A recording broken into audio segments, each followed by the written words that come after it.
વડોદરાના ગોત્રી વિસ્તારમાં આવેલી એક બહુમાળી રહેણાંક ઇમારતમાં ભીષણ આગ ફાટી નીકળતા સમગ્ર વિસ્તારમાં ભારે દોડધામ મચી ગઈ હતી.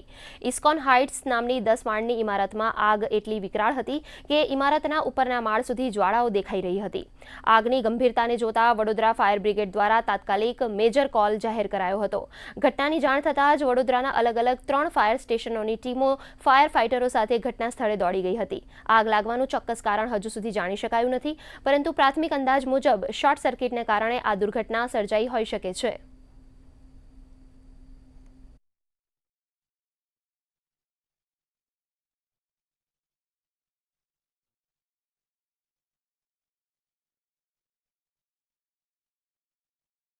ये यहाँ गोत्री विस्तार में एक आग का बनाव बना है। हमें हमारी टीम को जानकारी मिली।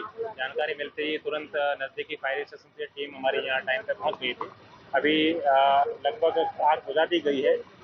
थोड़ा काम बाकी है और हमारी टीम इसमें काम कर रही है और बहुत ही जल्दी आग पे कंट्रोल पा लिया जाएगा और किसी भी प्रकार का कोई कैजुअल्टी नहीं है।